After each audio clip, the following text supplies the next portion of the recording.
أعوذ بالله من الشيطان الرجيم. بسم الله الرحمن الرحيم. الحمد لله الذي أنزل على عبده الكتاب ولم يجعل له عوجا قيما لينذر بأسا شديدا من لدنه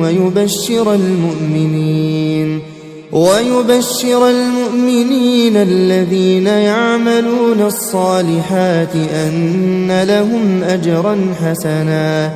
ماكثين فيه أبدا وينذر الذين قالوا اتخذ الله ولدا ما لهم به من علم ولا لآبائهم كبرت كلمة تخرج من أفواههم إن يقولون إلا كذبا فلعلك باخع نفسك على آثارهم إن لم يؤمنوا بهذا الحديث أسفا إنا جعلنا ما على الأرض زينة لها لنبلوهم أيهم أحسن عملا وإنا لجاعلون ما عليها صعيدا جرزا أم حسبت أن أصحاب الكهف والرقيم كانوا من آياتنا عجبا إذ أوى الفتية إلى الكهف فقالوا ربنا آتنا من لدنك رحمة وهيئ لنا من أمرنا رشدا فضربنا على آذانهم في الكهف سنين عددا ثم بعثناهم لنعلم أي الحزبين أحصى لما لبثوا أمدا نحن نقص عليك نبأهم بالحق إنهم فتية آمنوا بربهم وزدناهم هدى وربطنا على قلوبهم إذ قاموا فقالوا ربنا رب السماوات والأرض لن ندعو من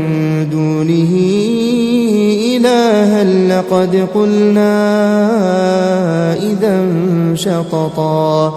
هؤلاء قوم اتخذوا من دونه آلهة لولا يأتون عليهم بسلطان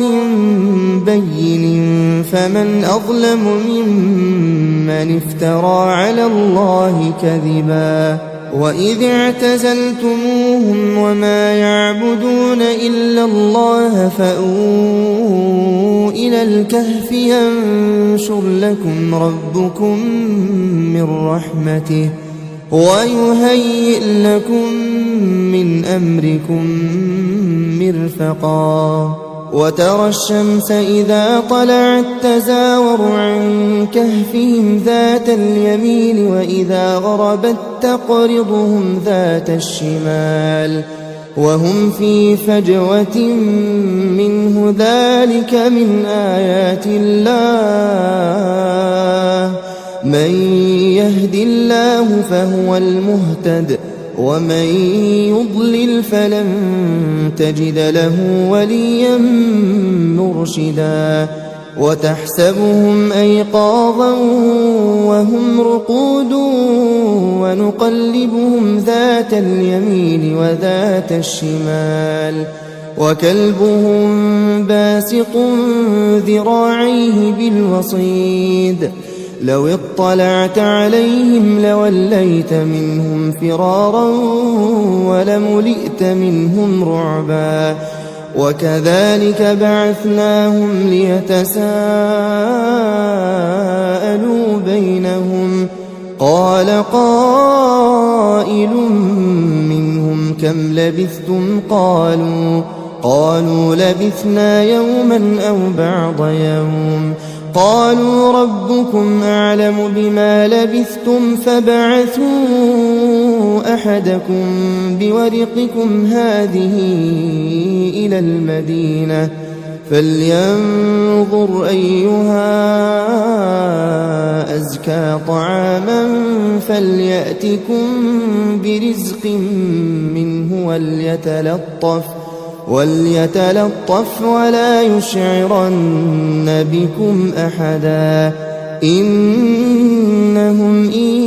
يظهروا عليكم يرجموكم أو يعيدوكم في ملتهم ولن تفلحوا إذا أبدا وكذلك أعثرنا عليهم ليعلموا أن وعد الله حق وأن الساعة لا ريب فيها إذ يتنازعون بينهم أمرهم فقالوا بنوا عليهم بنيانا ربهم أعلم بهم قال الذين غلبوا على أمرهم لنتخذن عليهم مسجدا سيقولون ثلاثة رابعهم كلبهم ويقولون خمسة سادسهم كلبهم رجما بالغيب ويقولون سبعة وثامنهم كلبهم قل ربي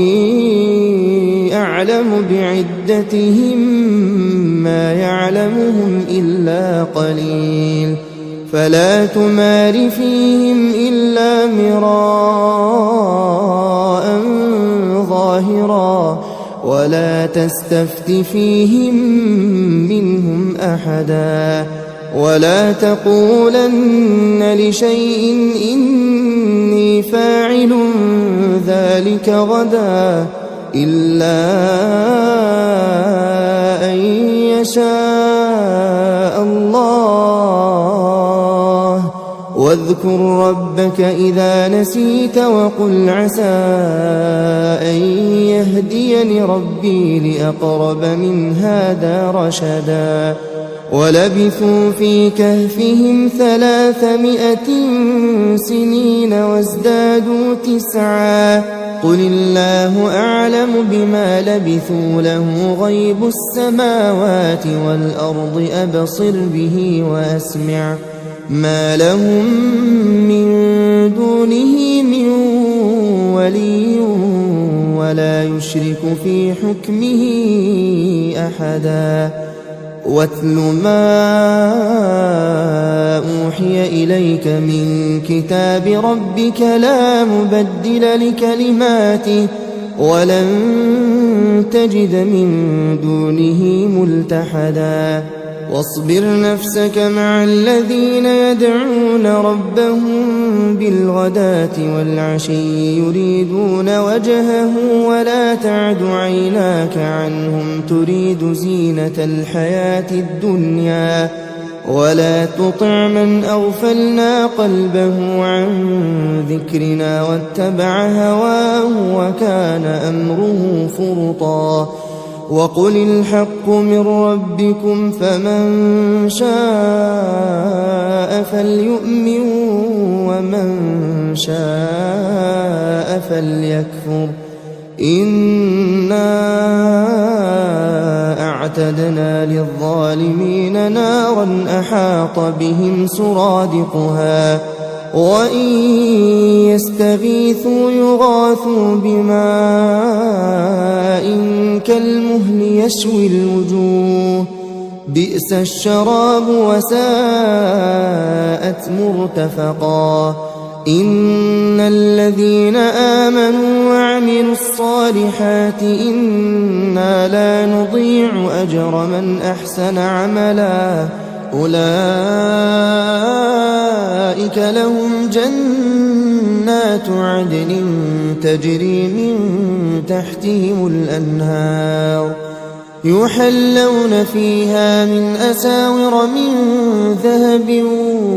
ويلبسون ثيابا خضرا من سندس وإستبرق متكئين فيها على الأرائك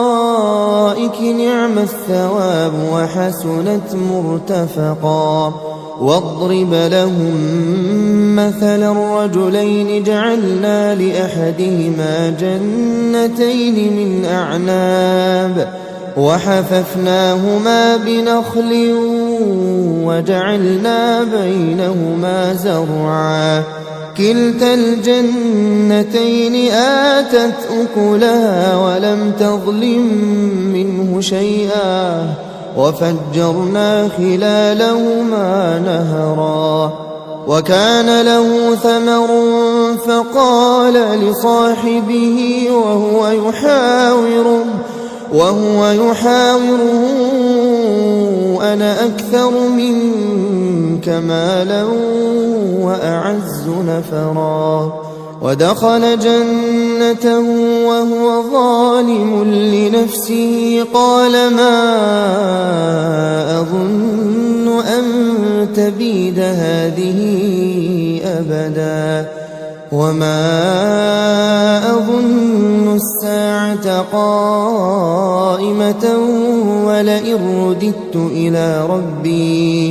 ولئن رددت إلى ربي لأجدن خيرا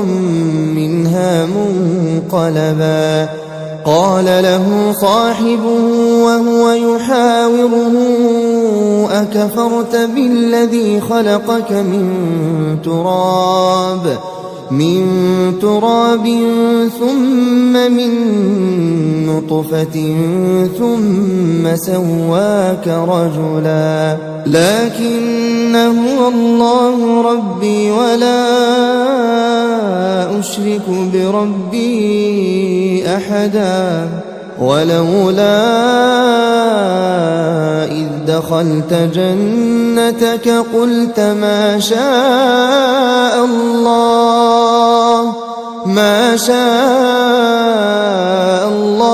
لا قوة إلا بالله إن ترني أنا أقل منك مالا وولدا فعسى ربي أن يؤتيني خيرا من جنتك ويرسل عليها حسبانا من السماء فتصبح صعيدا زلقا أو يصبح ماؤها غورا فلن تستطيع له طلبا وأحيط بثمره فأصبح يقلب كفيه على ما أنفق فيها وهي خاوية على عروشها ويقول يا ليتني لم أشرك بربي أحدا ولم تكن له فئة ينصرونه من دون الله وما كان منتصرا هنالك الولاية لله الحق هو خير ثوابا وخير عقبا واضرب لهم مثل الحياة الدنيا كماء إن أنزلناه من السماء فاختلط به نبات الأرض فأصبح هشيما تذروه الرياح وكان الله على كل شيء مقتدرا المال والبنون زينة الحياة الدنيا والباقيات الصالحات خير عند ربك ثوابا وخير أملا ويوم نسير الجبال وترى الأرض بارزة وحشرناهم فلم نغادر منهم أحدا وعرضوا على ربك صفا لقد جئتمونا كما خلقناكم أول مرة بل زعمتم أن لن نجعل لكم موعدا ووضع الكتاب فترى المجرمين مشفقين مما فيه ويقولون يا ويلتنا ما لهذا الكتاب لا يغادر صغيرة ولا كبيرة إلا أحصاها ووجدوا ما عملوا حاضرا ولا يظلم ربك أحدا وإذ قلنا للملائكة اسجدوا لآدم فسجدوا إلا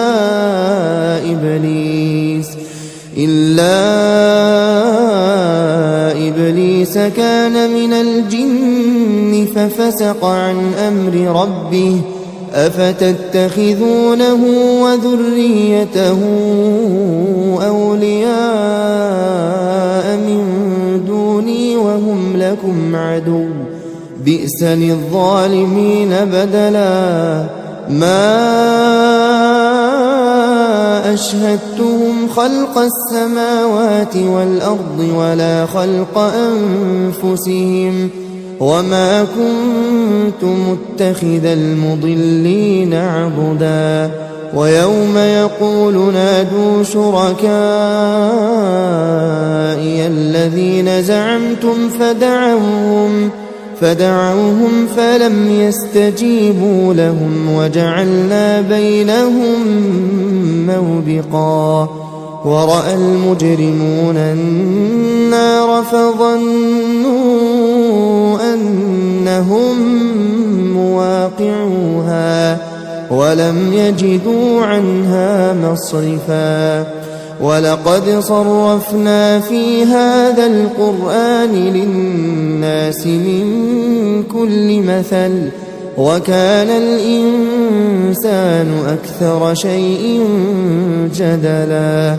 وما منع الناس أن يؤمنوا إذ جاءهم الهدى ويستغفروا ربهم إلا أن تأتيهم سنة الأولين أو يأتيهم العذاب قبلا وما نرسل المرسلين إلا مبشرين ومنذرين ويجادل الذين كفروا بالباطل ليدحضوا به الحق واتخذوا آياتي وما أنذروا هزوا ومن أظلم ممن ذكر بآيات ربه فأعرض عنها ونسي ما قدمت يداه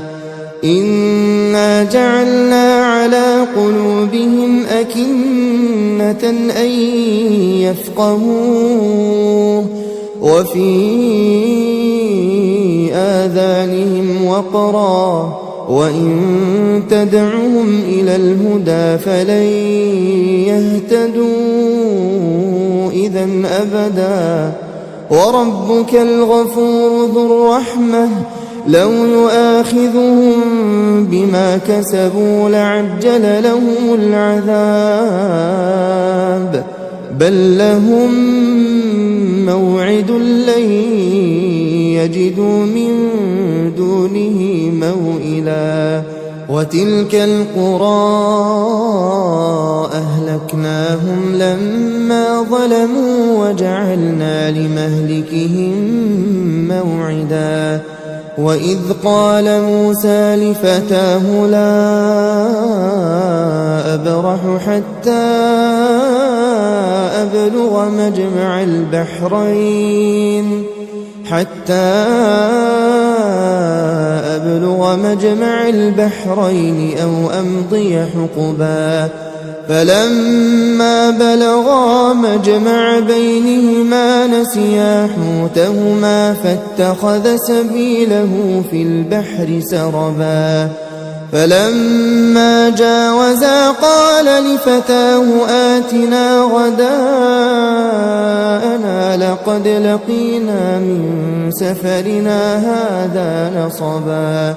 قال أرأيت إذ أوينا إلى الصخرة فإني نسيت الحوت وما أنسانيه إلا الشيطان أن أذكره واتخذ سبيله في البحر عجبا قال ذلك ما كنا نبغي فارتدا على آثارهما قصصا فوجدا عبدا من عبادنا آتيناه رحمة من عندنا وعلمناه من لدنا علما قال له موسى هل أتبعك على أن تعلمني مما علمت رشدا قال إنك لن تستطيع معي صبرا وكيف تصبر على ما لم تحط به خبرا قال ستجدني إن شاء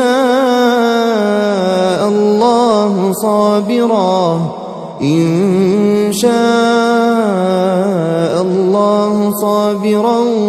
ولا أعصي لك أمرا قال فإن اتبعتني فلا تسألني عن شيء حتى أحدث لك منه ذكرا فانطلقا حتى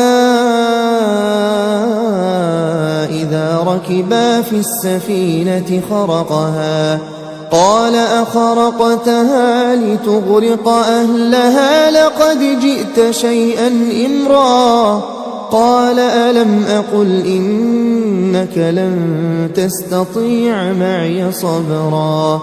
قال لا تؤاخذني بما نسيت ولا ترهقني من أمري عسرا فانطلقا حتى إذا لقيا غلاما فقتله قال أقتلت نفسا زكية بغير نفس لقد جئت شيئا نكرا قال ألم أقل لك إنك لن تستطيع معي صبرا قال إن سألتك عن شيء بعدها فلا تصاحبني قد بلغت من لدني عذرا فانطلقا حتى إذا أتيا أهل قرية استطعما أهلها فأبوا أن يضيفوهما فوجدا فيها جدارا يريد أن ينقض فأقامه قال لو شئت لاتخذت عليه أجرا قال هذا فراق بيني وبينك سأنبئك بتأويل ما لم تستطع عليه صبرا أما السفينة فكانت لمساكين يعملون في البحر فأردت أن أعيبها وكان وراءهم ملك يأخذ كل سفينة غصبا وأما الغلام فكان أبواه مؤمنين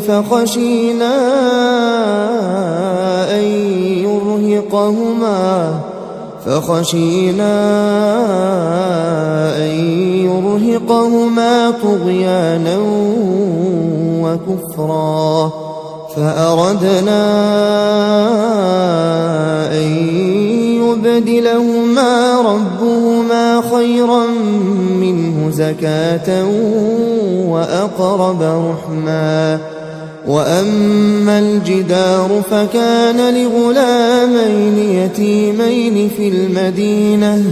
وكان تحته كنز لهما وكان أبوهما صالحا فأراد ربك أن يبلغا أشدهما ويستخرجا كنزهما رحمة من ربك وما فعلته عن أمري ذلك تأويل ما لم تسطع عليه صبرا ويسألونك عن ذي القرنين قل سأتلو عليكم منه ذكرا إنا مكنا له في الأرض وآتيناه من كل شيء سببا فأتبع سببا حتى إذا بلغ مغرب الشمس وجدها تغرب في عين حمئة ووجد عندها قوما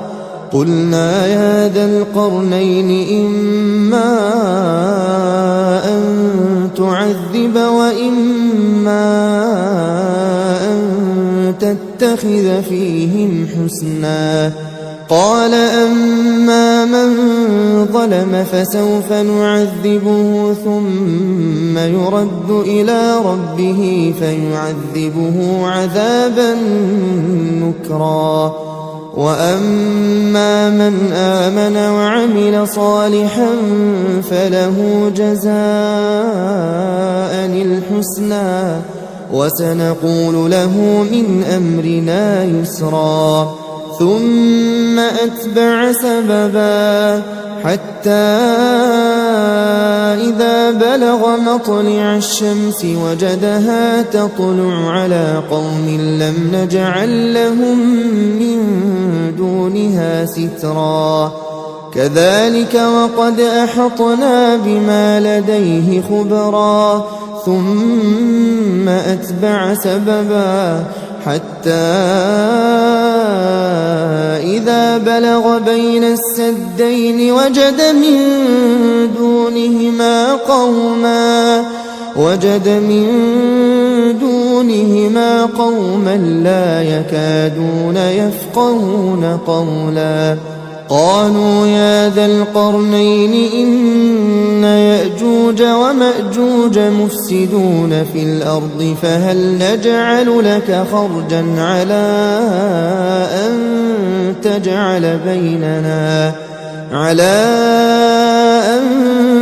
تجعل بيننا وبينهم سدا قال ما مكني فيه ربي خير فأعينوني بقوة أجعل بينكم وبينهم ردما آتوني زبر الحديد حتى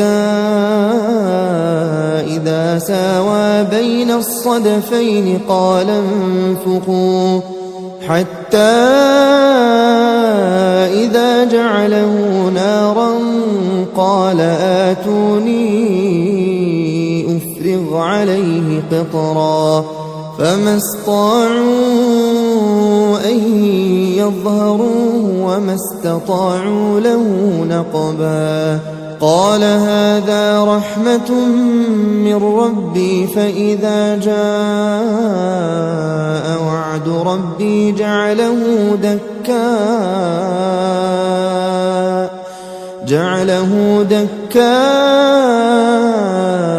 وكان وعد ربي حقا وتركنا بعضهم يومئذ يموج في بعض ونفخ في الصور فجمعناهم جمعا وعرضنا جهنم يومئذ للكافرين عرضا الذين كانت أعينهم في غطاء عن ذكري وكانوا لا يستطيعون سمعا أفحسب الذين كفروا أن يتخذوا عبادي من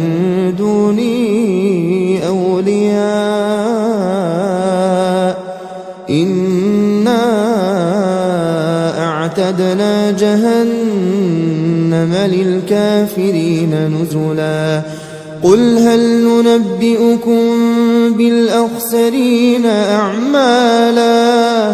الذين ضل سعيهم في الحياة الدنيا وهم يحسبون أنهم يحسنون صنعا أولئك الذين كفروا بآيات ربهم ولقائه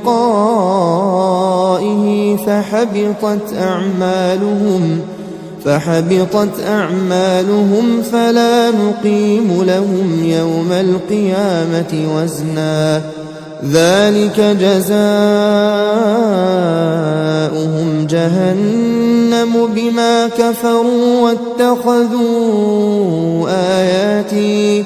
واتخذوا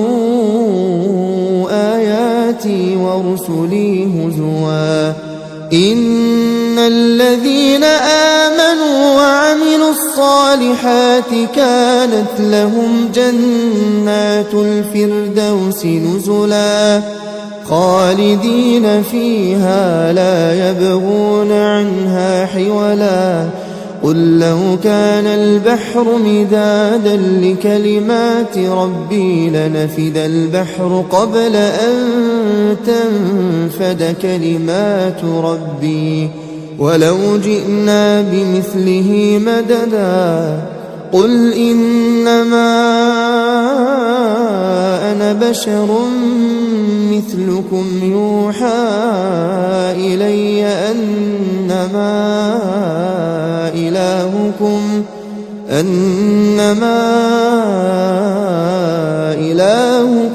إله واحد فمن كان يرجو لقاء ربه فليعمل عملا